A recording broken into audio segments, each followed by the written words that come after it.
हमारा टॉपिक है भारत से धन की निकासी या drain of wealth from India.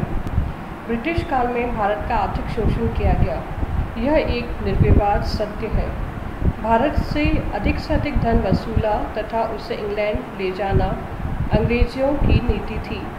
British शासन के परिणाम स्वरूप भारत निरंतर आर्थिक रूप से विपन्न होता चला गया।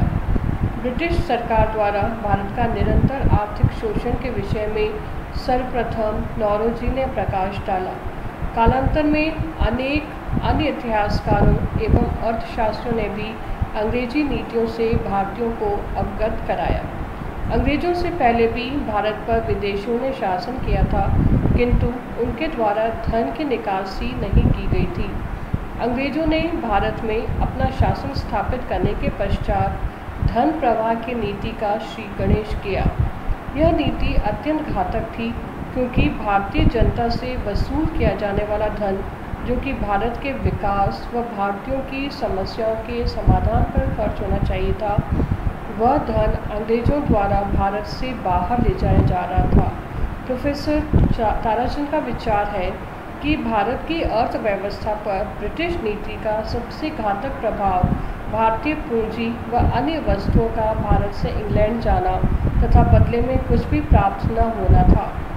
ईस्ट इंडिया कंपनी भारत से प्राप्त आय से विभिन्न वस्तुएं व कच्चा माल खरीदकर इंग्लैंड भेजती थी तथा उसके बदले में भारतीयों को कुछ भी प्राप्त नहीं होता था। न केवल ईस्ट इंडिया कंपनी अपितु कंपनी के कर्मचारी भी विभिन्न तरीकों से अर्जित किए गए धन को इंग्लैंड भेजते थे।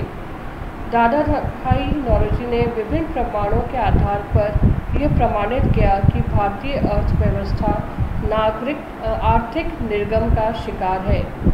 दादा भाई नौरोजी ने लिखा कि ब्रिटिश अधिकारियों के पेंशन, अंग्रेजी सेना के लिए दिए जाने वाला धन, इंग्लैंड में भारतीय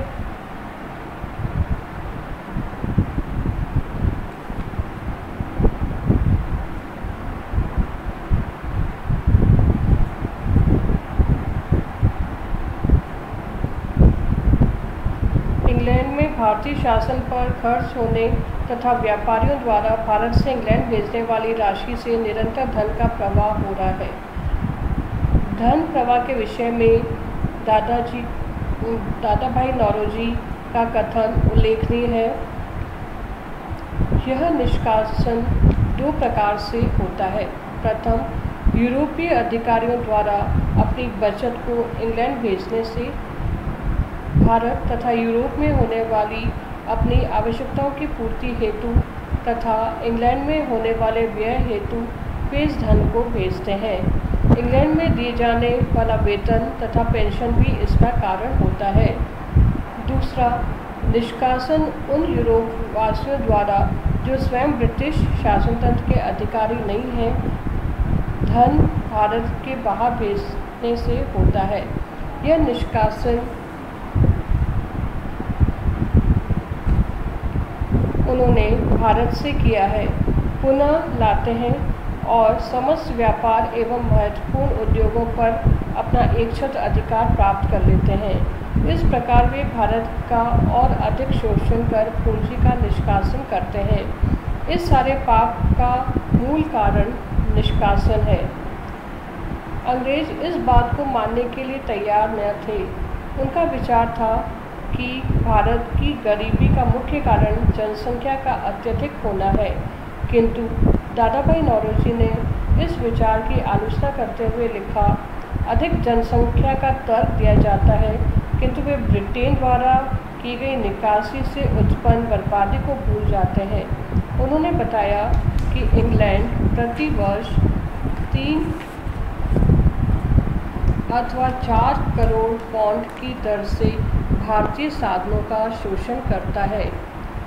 चोपड़ा, पुरी एवं दास ने धन बहाव के विषय में अपना मत व्यक्त करते हुए लिखा है, भारत की संपत्ति बराबर इंग्लैंड भेजी जाती रही, जिसके कारण गरीबी तेजी से बढ़ती गई। संपत्ति का बाहर जाना प्लासी के युद्ध के शीघ्र बाद प्रारंभ हो गया था।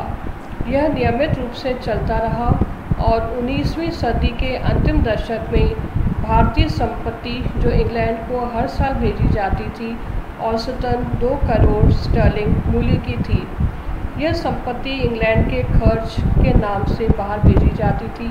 भारत की गरीबी ब्रिटिश शासन का सबसे भयंकर परिणाम थी। इस धन प्रवाह का जो परिणाम निकला वह व्यापक था। इन परिणामों से भारत आज तक मुक्त नहीं हो सका है। धन प्रवाह के प्रमुख परिणाम इस प्रकार थे। पहला, धन निष्कासन ने इंग्लैंड में औद्योगिक विकास को गतिशील किया। ताराचंद के शब्दों में, इंग्लैंड का महान औद्योगिक ढांचा भारत के उत्पादकों के विनाश पर प्लासी के युद्ध के पश्चात खड़ा किया गया।